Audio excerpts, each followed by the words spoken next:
You're listening to the Every Student, Everyday podcast with me, Jim Franchini, Superintendent of the Averill Park Central School District.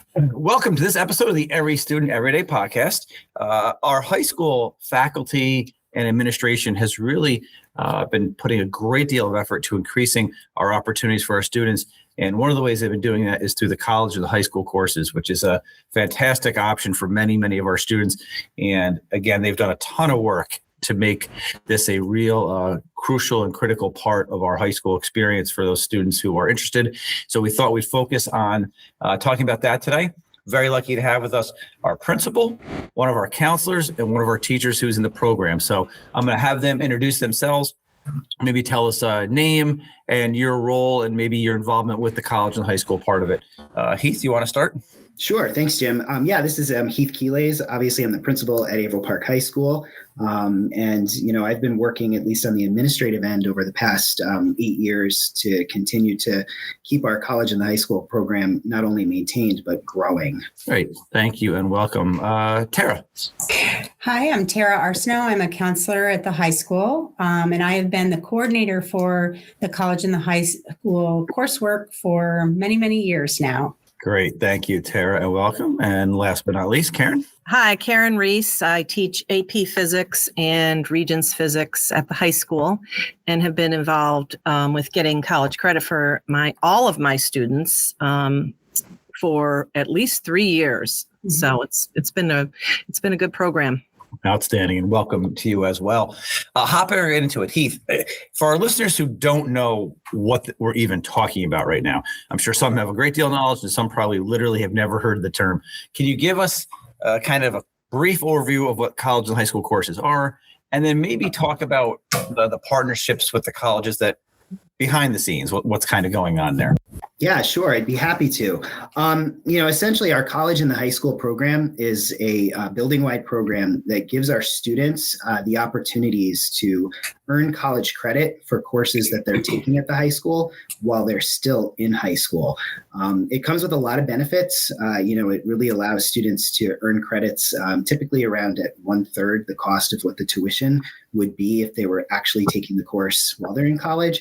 And it gives a lot of our students the opportunity to head into college with a good number of credits under their belt. That can help a lot in terms of their status when they move into college, whether they're a first-year freshman or a second semester freshman. In some cases, students can even enter as a sophomore. So we do have a lot of opportunities. We have partnerships with Hudson Valley Community College, Schenectady County Community College, in addition to Columbia Green Community College. And obviously, we continue a very strong partnership with the College Board for our AP classes. Behind the scenes, it's actually turning out to become something that's a little bit easier than it's been in the past. We have a building full of highly qualified instructors with advanced degrees, and we basically have worked on identifying courses that would be beneficial to students for college credit. And then we work with our college partners to get our teachers here at the high school approved as adjunct professors in the college that we're working with. And from that point, we make connections with the department chairs at the college and our teachers here on site to align our curriculum and make sure that our curriculum is the same as theirs at the college. And then we implement the courses. So it's actually quite an easy process. Our partners have been fantastic over the past many years, kind of working with us to grow and maintain the program. Excellent. It's a great overview. I think really kind of lays out what the program is. So Tara, as you mentioned, you've been doing this for a while here in Averill Park. Can you talk a little bit about the expanding opportunities and why that matters for students, how maybe have students kind of used that in the past, and how these expanding opportunities have helped? Well, it has grown exponentially. I think that families understand the value. As Mr. Quiles mentioned, there, for example, I think, the higher end schools like a Syracuse University, things are $2,500 per credit hour. So, you multiply that by 3, the college and the high school through Hudson Valley is $70 a credit hour. So parents and families love the ideas of students earning enough credits to be 1 semester ahead or 2 semesters ahead. It's a lot less at that higher ticket price that they have to pay, right? So one of the things is they love that aspect. I think they also really enjoy how it strengthens a student's transcript. It really helps as they're progressing to the next level to show colleges that they've had good success in multiple college level classes. But Mr. Quiles has been great working with local institutions, specifically like Hudson Valley, Columbia Green, Schenectady, and we're really offering so much now. So regardless of a kid's interest or aptitude, we have something for them, which is really neat. That's different than in the past. We used to have a very small number of offerings, and so we've really expanded that. That's a great answer. Very informative and so practical and real, like you said. The fact that it's a wide range of students based on interest as well as aptitudes. That's great. Karyn, you're in the trenches on this, in the front lines. What changes for you as the teacher do you have in terms of a college and the high school course? Is there a difference in expectation? How do you go about that as the person delivering the actual instruction and making sure the rigor is where it needs to be and all that? Right. Well, I'm going to speak from my course, the Regents Physics and the AP Physics. I know it varies with other classes on how they have to adjust their curriculum. I was one of the first physics teachers in the whole Capital Region to get the college and the high school with Hudson Valley. And they looked at my program that I was already doing, and the lab equipment I use, the type of rigor that I expect, the higher expectations I have for my students were almost right where they needed to be for Hudson Valley to give us the college and the high school. I kind of was already there, but I know for other teachers, they might have to follow the curriculum more closely with what Hudson Valley is doing. The other thing that I have done with my students, and I continue to do with my students, is say, look, you're taking a college level course here, so you need to really take your own initiative on understanding these concepts. So that might be searching for a video, or that might be coming to see me in advisory, coming to see me after school, making sure you really get what I'm asking you. So that part of it and my expectations have sort of been there already, but they, certainly need to step it up. It is at the college level, so they have to do that. Fantastic. Thank you. Heath, going back to you, we've talked kind of around the idea of the expansion. Can you talk a little more specifically what that means? We obviously know the numbers and stuff, but for listeners, what is this expansion about? That's a great question. I've been here at Averill Park as the high school principal since 2018. In 2018, we had about 25 different course options available to students through the college and the high school program. As we get ready to open up for 2026-27, so for next year, we're going to be opening with 43 college credit-bearing opportunities for our students across the building. And those opportunities are embedded in 35 different courses. So, as we head into next year, we're going to have offerings in art, in business, ELA, in our library media specialists area, in math, music, science, social studies, technology, theater, and world language. So we really have a significant number of courses in all of our content areas. Specifically next year, we're excited because we're adding personal finance in our business department. We're adding marketing in our business department as well. Our math department is going to bring on board a college algebra and trig course, which will allow students to jump into that first year of college algebra while they're still in high school. We've also brought back our pre-calculus credit in the math department. And next year, for the first time, we'll be offering chemistry honors as a college and high school course for students. And we also, for next year, have an Auto Tech 2 option. So our students in the CTE program for automotive technology will actually earn the college credit associated with that. And we added civil engineering and architecture as well. So we have a lot of new courses for next year. Overall, since 2018, we've added a good deal of program and option for our students. One of the other things we really want to make sure is that no matter the level that a student is or the trajectory of what they're looking to do, we want students to all have access to these opportunities. So at even the very base level, every student at the high school takes economics in their senior year. Economics is one of those courses that is available to all students for college credit. So we do have a lot of programs, and we've expanded a lot in the last 8 years, and we've got some things up our sleeves to keep growing as we move forward in the next few years. Those numbers are staggering.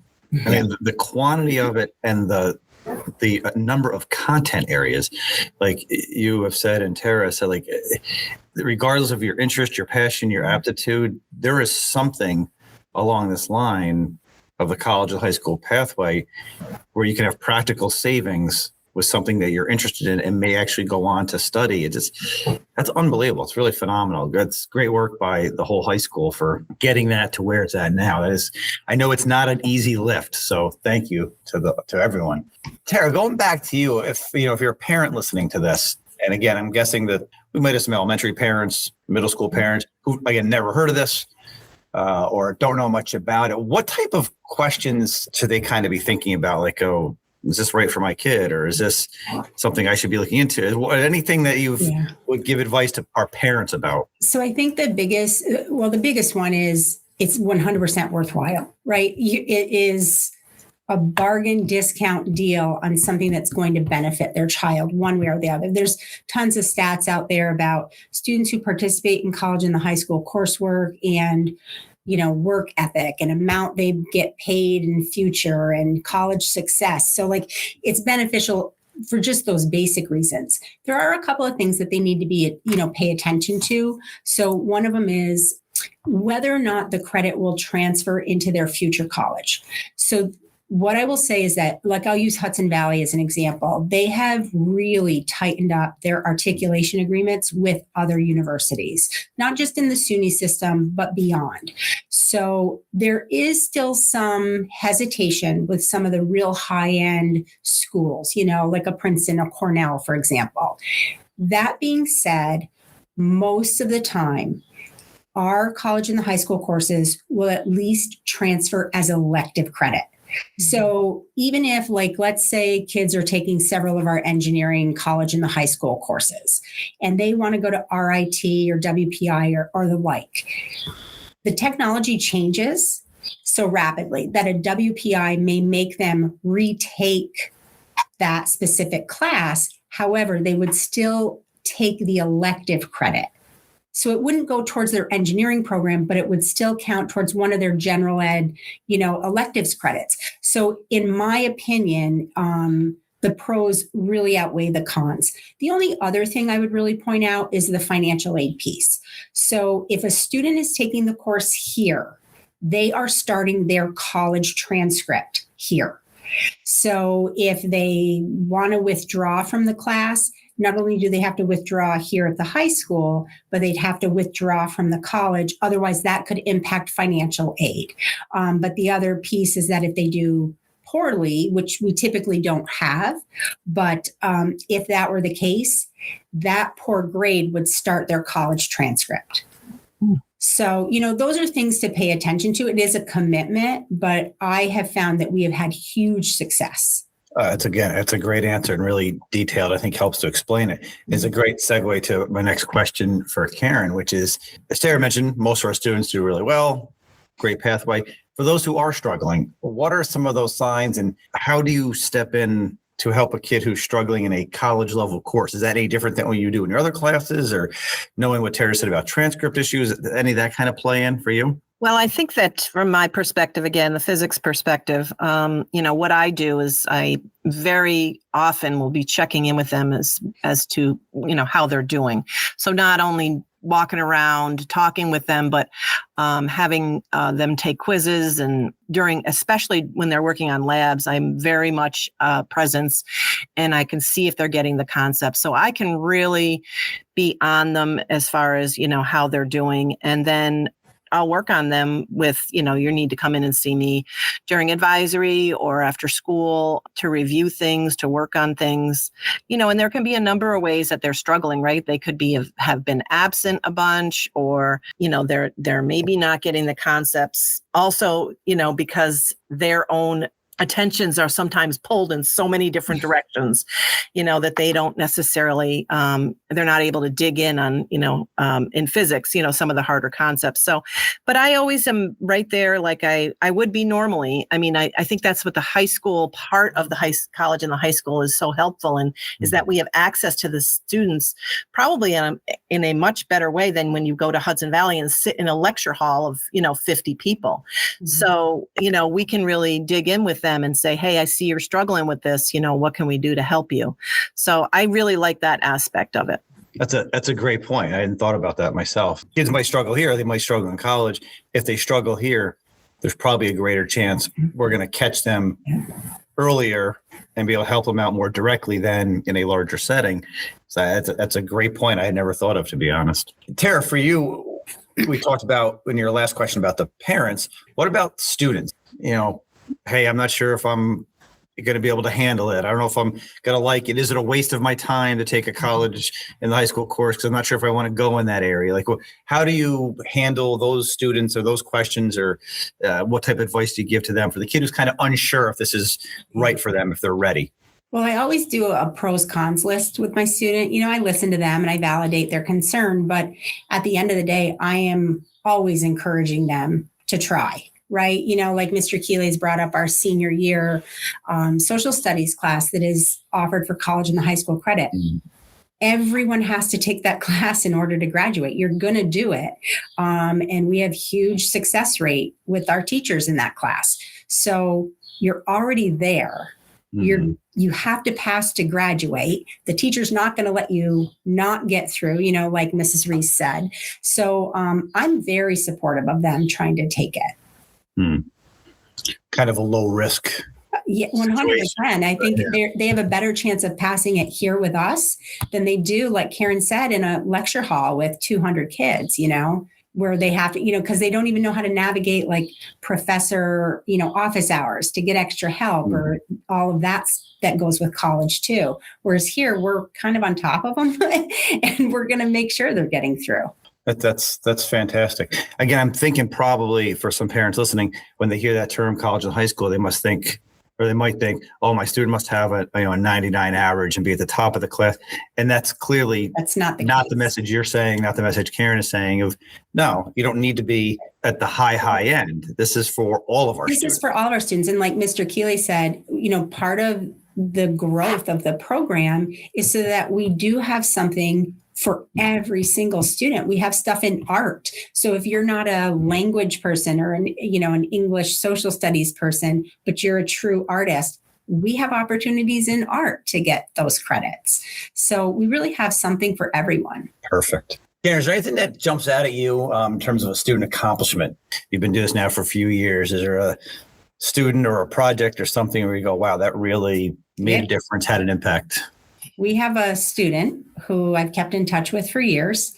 He is a PhD aerospace engineer who worked on Artemis and was right outside of Mission Control.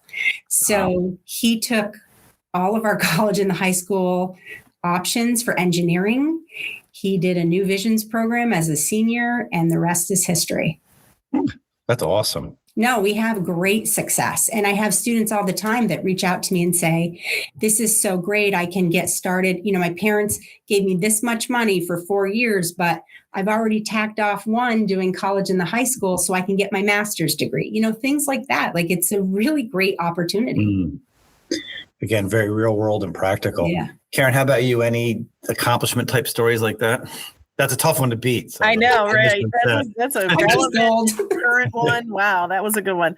I think what I hear is that when students go out and, they go out and pursue, especially when they're pursuing engineering degrees or some kind of, physics, particle physics, something that's pure physics, that they say it really, what we do here, and the college and the high school program really prepares them. Mm-hmm. So they will step in, like like Tara was saying, if they're going into engineering school, these engineering schools will want them to take the engineering physics, their physics. But they step in and they're ready to go and they perform way better.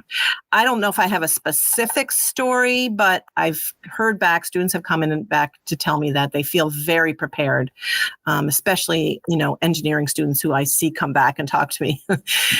They feel very prepared from taking these programs. That's great. Heath, we've ignored you here for a little while, so we're going to go back to you. Most of our courses are through Hudson Valley. Why is that from your lens? Is it proximity? Is it what's the focus there? Yeah, no, that's a great question. Hudson Valley Community College is kind of a no-brainer, local, in our neighborhood connection. They've been very easy to work with. And, a lot of our students at Averill Park High School go into the community college and the SUNY systems. Hudson Valley is right here and they're next door. Additionally, our relationships with them as our local community college has allowed us to have a lot of proximity with getting our teachers together with their staff and being able to use some of their equipment and some of the materials that help to really augment the experience for our kids. And those things probably wouldn't be as available if the college that we were working with were further away. So we have a really excellent partnership with them. And we also have a workflow and a pathway for getting our teachers articulated as adjuncts that is very well established. So for us, it's that local connection. It's being a part of the community, but it's also it's a pipeline school for a lot of our students and a pipeline system. That said, our partnerships with other schools have allowed us to branch off into areas that Hudson Valley, doesn't actually have, a fully developed program in. So, for example, our arts are through Columbia Green Community College because that's an area that they have a really strong program in.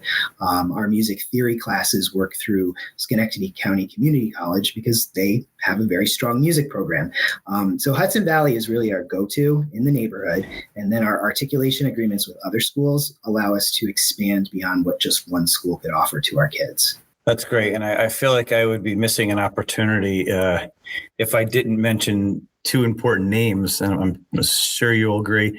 Dr. Peter Schaefer, former board member, community member, and Sharon Lawrence, and the work that they have done in the past to build and really foster that relationship. For those who don't know, Dr. Schaefer is a Hudson Valley faculty member and has been, over the years, extremely instrumental in connecting Averill Park and Hudson Valley, and there's a million different ways, opportunities and equipment, and they've done some great work to kind of set that groundwork.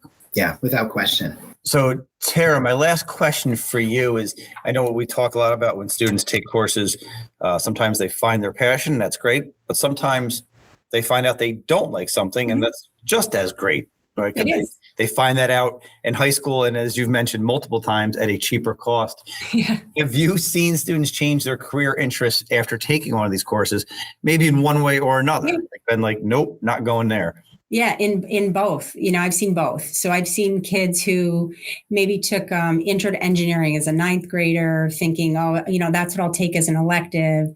And one way or the other, they might become really interested in engineering and say, wait, this is something I can do. This is pretty cool. Or the opposite, it's not exactly what I thought.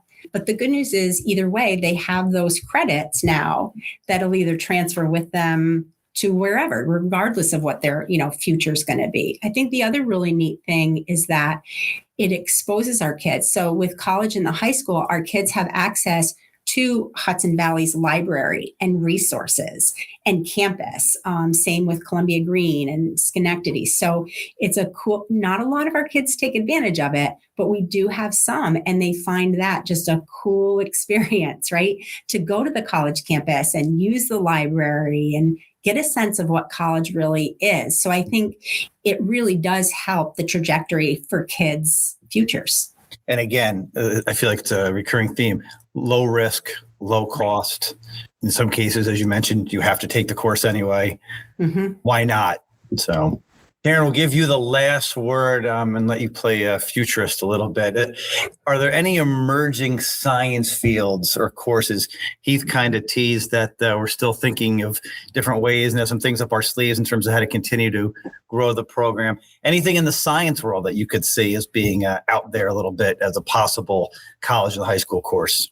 Yeah, I mean, I think that this growing renewable energy is going to be a place that, if we could somehow connect up with one of the colleges to, and I'm fairly sure Hudson Valley has a strong program in that if we could somehow connect with them on that, I think that's going to be a fantastic future connection.